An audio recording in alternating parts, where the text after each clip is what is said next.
Hey guys, welcome to my channel. I hope you're all doing very well. So in honor of the release of Tenet, I thought it would be a fun time if I ranked the 5 best Christopher Nolan films.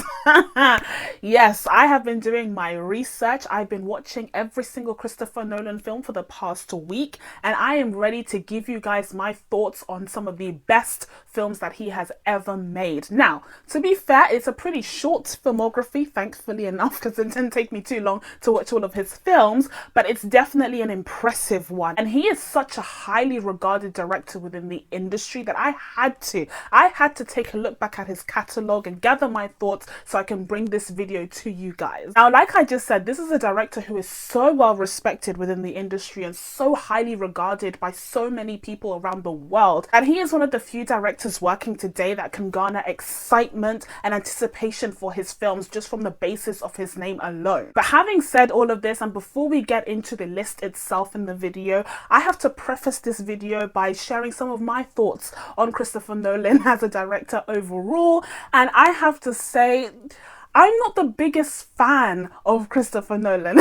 Now, first of all, I couldn't be the biggest fan of Christopher Nolan because he has some intense fans. There are people who worship the ground that he walks on. So I'm certainly not that kind of fan in terms of my appreciation of Christopher Nolan's work. And secondly, just in general, he's not my favorite director because of some of the issues that are reoccurring in his work, which we'll get into later on. But as someone who's not entirely a Nolan fanboy but can look at his work with a lot of appreciation, I think I'm able to look at it from a more objective standpoint in terms of not being too biased, in terms of ignoring the issues that run through all of his work. Because you do see a lot of that bias when it comes to Christopher Nolan's work. Let's be real. When I was reading the reviews for Tenet after having filmed my own review, which you can check out on my channel, there are a lot of people saying like, I'm such a huge fan of Christopher Nolan, so no matter what, I'm always going to praise his work. And no,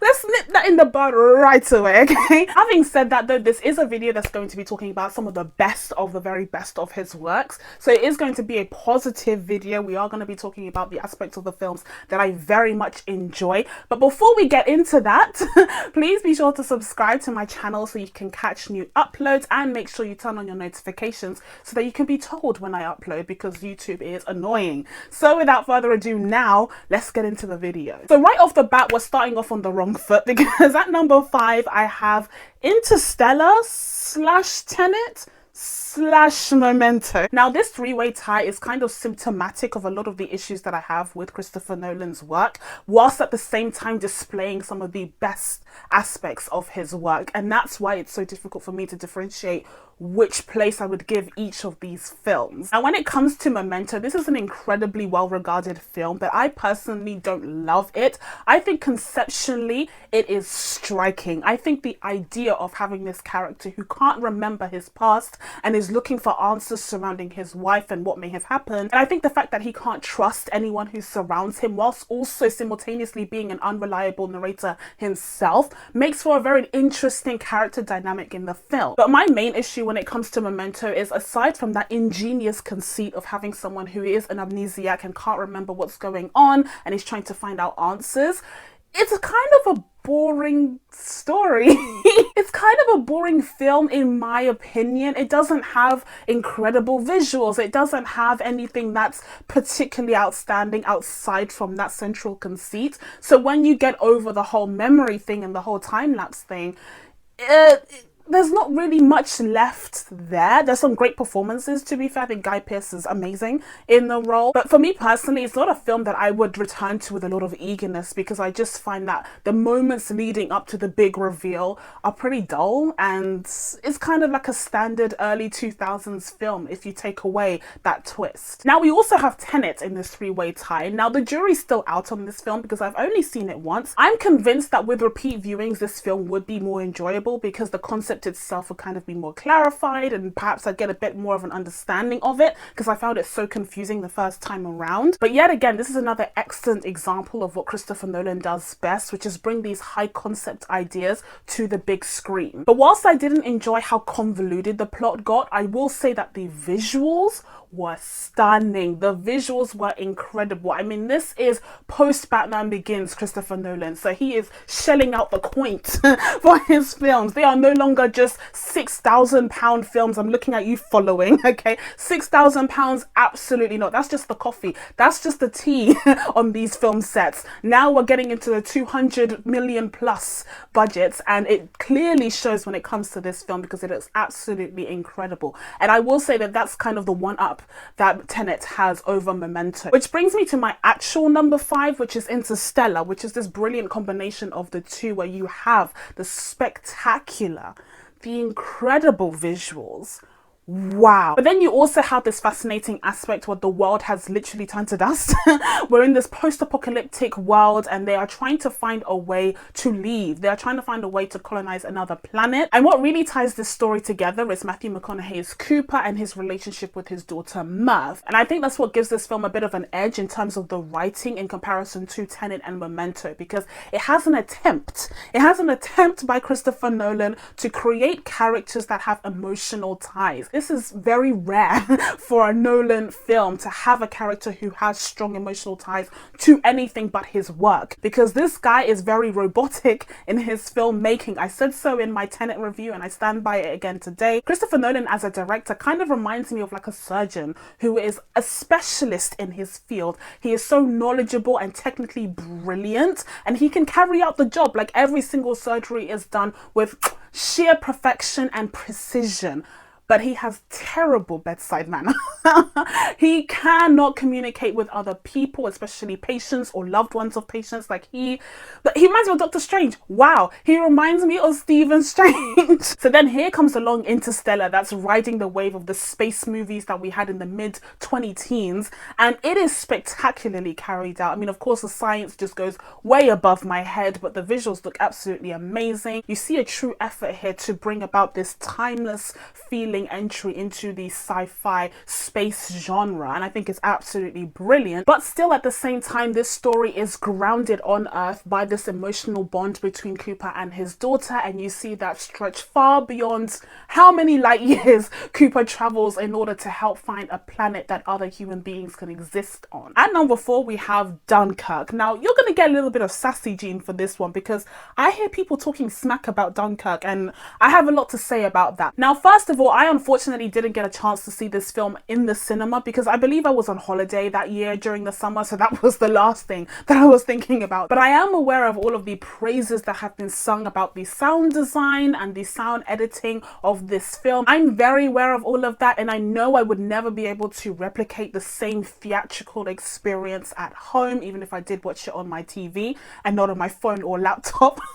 Much to Christopher Nolan's chagrin, whatever. But aside from the fact that I wasn't able to see it in the cinema, the fact that people are talking smack about this film makes absolutely no sense. Absolutely no sir, sit down. This film is incredible. This film is amazing. Now, hear me out, okay? There are definitely issues which we'll get to in a second, but you want to talk about visuals? Wow. Stunning. It gives you the scope, it gives you the landscape of this Dunkirk operation so well. It makes you feel like you're in that environment with these soldiers, that you're just waiting for your death, basically. I think the way that he uses this landscape, I think the way that he creates this like larger than life cinematography in this film. Like I said, I was watching this on my TV and I felt like I was there. That's magic, that's cinematography, mwah, stunning. But then of course you have that built up anticipation that's created by the motif of time. Now that is a reoccurring motif in this film, and it's also a reoccurring motif in Christopher Nolan's works just in general, so I'm sure he had a great time incorporating that into this film. I will say though, I will concede that I do not think it was necessary, in my humble opinion, for him to have added this added layer of complexity through the non-linear storytelling. No.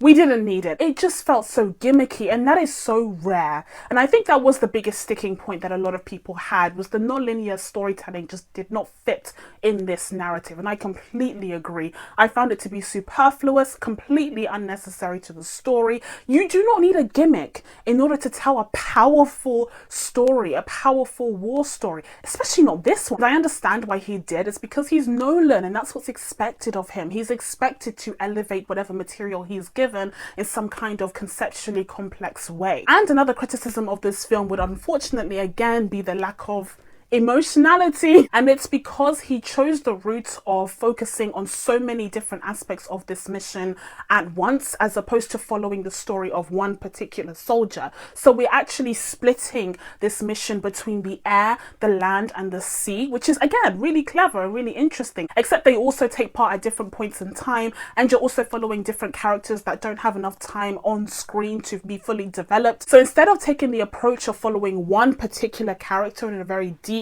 and emotionally impactful way, he decided instead to cast a very wide net, and the character arcs and development suffers for it. But I still think that the actors rose to the occasion, because there are some phenomenal performances here. Cillian Murphy, the soldier with PTSD, like, listen, again, he has very little screen time, but wow, we're so used to seeing him as Tommy Shelby, and then here he is, this broken man who has seen horrors, and it has just shaken him to his very core, so much so that he ends up hurting that little kid. And actually, that, I will say, that's the one exception to the kind of emotionality critique of this film, because I did feel bad for that kid. I did feel heartbroken. And I cannot include Dunkirk without mentioning Mark Rylance's incredible performance. His portrayal of this character was the embodiment of class. I remember thinking as I was watching this film, like, this character is classy, he is respectful, he is just, when people say like the good old days, like, this is what they're picturing, not much else. But you could definitely see this character. He was just such a good person, and he had gone through so much, especially when you find out that his son had fought in the war, but unfortunately he passed. You could see why he understood the mechanics of what was going on in Dunkirk, and how this unassuming, you know, older man who happened to have a yacht would end up being an asset in this operation and saving so many lives. At number 3, listen, I'm going to need you to promise, before we go ahead, I'm going to need you to promise that we're going to have a civil conversation about this. Okay, there's no need to get your panties in a twist. There's no, sit down. Okay, sit down, Michael. There's no need for it. I said what I said. Listen, I'm not trying to be facetious. I'm not trying to be contrarian. This is my position on The Dark Knight. I think it is a really good film. I definitely think it's one of Christopher Nolan's best films, because duh. And let's go through it. Let's talk about some of the best aspects of this film. I could do a whole video on The Dark Knight on its own, really, but we'll just touch on a few things here. First of all, the themes that are explored here are really what make it stand out from your average comic book movie. Now, I kind of hate that. I kind of hate the fact that people often think that in order for a comic book movie to be good, it needs to be more than just a comic book movie. Oh, I hate that, because I'm personally a fan of the genre because it's the genre. I'm not a fan of films that try to undermine the genre by being anything but the genre, Logan. So here we have The Dark Knight, whose praises are sung from the high heavens because of the fact that it's more than just a comic book movie. Now, I will say again, it is nice to see some of the themes that are explored in this film be embedded within the comic book movie genre. Of course, we're talking about so many more dualities here as opposed to just good versus evil. We have order versus chaos. We have darkness versus light.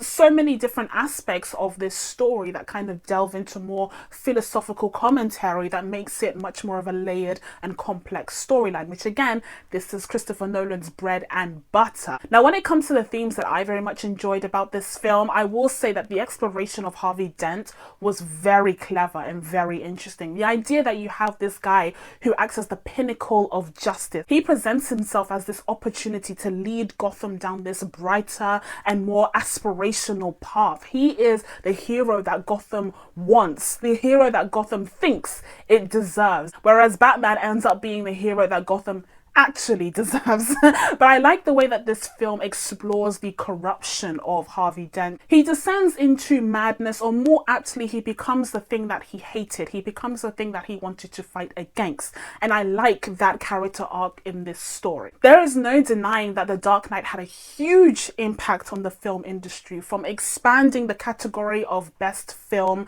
in the Oscars to IMAX, to so many different examples of people trying to replicate the feel of this film within the comic book movie genre. I'm looking at you, DCEU. But when it comes down to it, I think the best aspect of the legacy of The Dark Knight was its ability to really broaden people's horizons and their understandings of what comic book movies could be. But on the other side of that coin, see what I did there? People started to interpret the success of The Dark Knight as, oh, more people want dark and gritty film. And for the longest time, we became inundated with dark and gritty, even for franchises where it made absolutely no sense. And another criticism that I have more specifically to this film is that I actually don't think that this film gave us the best Batman.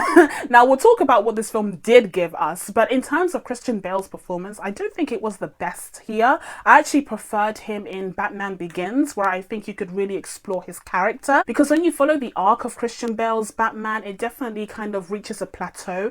At The Dark Knight, there isn't much going on with his character specifically, and that's because he's kind of overshadowed in his own movie by, of course, Heath Ledger's Joker.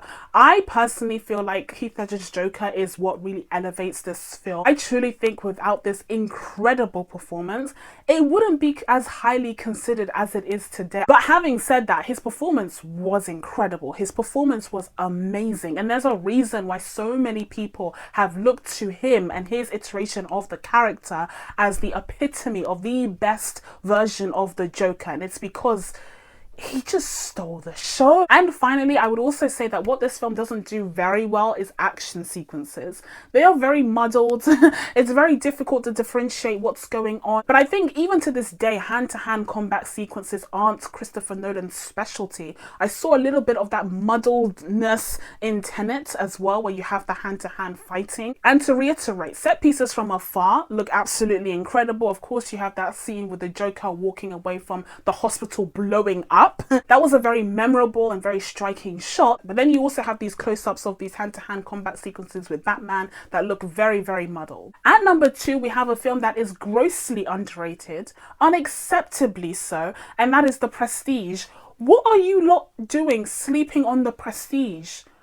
Wake up, wake up. This film is genius. This film is genius. Let's talk about it. First of all, Hugh Jackman, Christian Bale, wow, the rivalry that they had as these characters was absolutely brilliantly portrayed. So you have incredible acting and incredible performances. Tick. Next up, let's talk about the concept itself. Let's talk about The Prestige, the long con. Brilliantly executed. There's so many different layers to this film. You have the idea of the prestige from close up, looking at a singular magic trick, and then you pan out and you realize that the whole film is the prestige. The whole film is the magic trick. Just genius. I'm contemplating whether or not I should spoil it. Yeah, I'll spoil it. Spoiler for The Prestige, for this 15-year-old film if you haven't watched it. First twist, it turns out that Christian Bale had a twin. I predicted this from the get-go. Like, I already knew what was up. I wasn't too surprised with that twist. And actually, I'm glad that the film doesn't take too long to reveal it. Like, you know pretty early on that he has a twin, because you can see the different characteristics. But again, Christian Bale was so good. You can see the different characteristics in them. You can see one's comportment is very angry and gruff. Like, he's just not the same person as the other one. And you can see the way that he also interacts with his wife. Like, it keeps changing. So I could tell. I clocked on pretty early on. But then you have Hugh Jackman's side of the story with, oh, surprise guest David Bowie playing Tesla. Wow.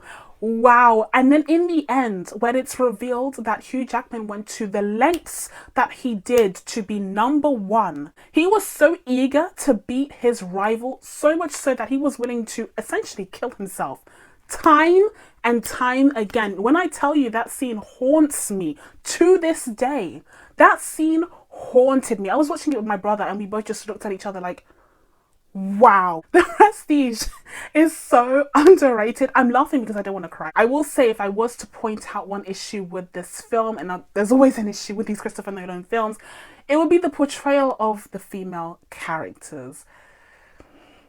Yeah, writing compelling, interesting, powerful, even memorable female characters is not Christopher Nolan's forte. It really isn't. There are some exceptions. Even them, though, you could argue, was it the performance or was it the writing? In The Prestige, we have Rebecca Hall and Scarlett Johansson.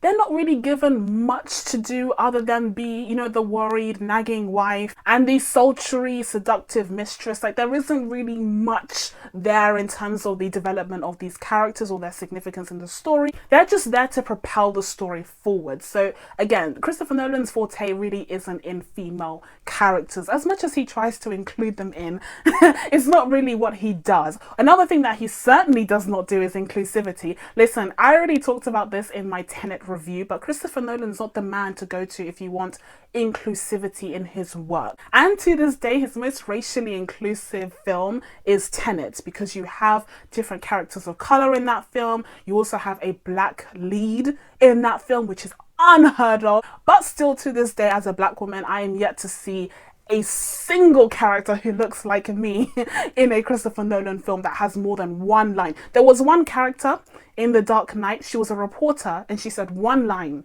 But anyways, overall, I just love The Prestige. I think this is a perfect example of a film that does have that major twist at the very end, but keeps your attention and keeps your focus throughout the film, as well as these characters keep upping the ante in order to one-up each other. Because their rivalry is just so insidious, it's just so deep that it is captivating to watch. So finally, we have reached number one, and I'm not even going to dilly-dally. You already know what my number one is. You know that it's not The Dark Knight, so of course, it's Inception. It's Inception. Despite this video being about Christopher Nolan, there's no plot twist here. If you want to talk about a film that has a legacy, look no further. Wow, for the past decade, every single film in some way, shape or form has tried to replicate the success, the genius of this film. You can look at more obvious examples like Doctor Strange, but you could also look at every single trailer for a blockbuster that's been released in the last 10 years. And the second that you hear that boom sound, you already know. Talk about a film that had an impact, and then you have these striking visuals, the groundbreaking practical effects that were used in this film. That hallway sequence, are you kidding? Are you kidding? It looked incredible. It was so innovative, and you have so many of those action sequences like that. Of course, you have the van or the minibus or wherever it was just kind of toppling over. So many iconic scenes that you can just remember from memory. You can just recall them because that's how imprinted they are in our brains, and that's how embedded they've become in pop culture overall in the last 10 years. But now let's talk about the concept for a second here, because once again we have Christopher Nolan back at it again with a high concept idea, except this time it's a concept you can follow. It still has that benefit of repeat viewings being more and more enlightening as you watch the film time and time again. Like, you still have that benefit of being able to get more out of the film the more that you watch it. But it's still easy to follow the first time around. It's still not impossible. Looking at you, Tenet. Okay, but then the real cherry on top here is that Christopher Nolan actually tried to tie in this high concept idea with some character arcs and some emotional character journeys. Wow. In the character of Cobb, we have a rare exception of a lead character that is mostly driven by emotion and nostalgia and regret. And all of those emotions are conveyed so beautifully by Leonardo DiCaprio, because of course they are. Anyway, but the fact that the whole concept of inception, the whole concept of incepting into someone's dream, and the idea that you can be an architect of your own dreamscape and create a whole world where your wildest dreams and fantasies are fulfilled, that is just so clever when you combine it with a lead who is just full of all of that regret and would rather be anywhere else but in the real world, and the danger that he has of slipping into this dreamscape as opposed to living in reality. That is, it's such a cool tension to create for this lead character. Like, this is what I want. This is what I was expecting from Tenet. It's something that is just deeper than just a mission that an agent has to follow through. It's directly embedded in his backstory backstory and in what happened to his wife, because she became so entranced in the dream world that she could no longer cope with living in the real world. And it's so perfectly embedded in his backstory that it of course influences his decisions in the film, creating this unreliable narrator, just like we saw in Memento. And then, just when you thought it couldn't get any better, the ambiguous ending. Genius. It created so much discourse surrounding the film. It has people to this day making hour-long video essays, and that is why 100% with no doubt in my mind, Inception is Nolan's very best work. So that's it from me. Now that I told you guys my ranking of Christopher Nolan's top 5 films, it's time for you guys to let me know what your lists are down in the comments below, and what did you think of my list? Be gentle. Please be sure to subscribe to catch new videos coming up. Thank you guys so much for watching. I really appreciate it, and I will see you in the next one. Bye.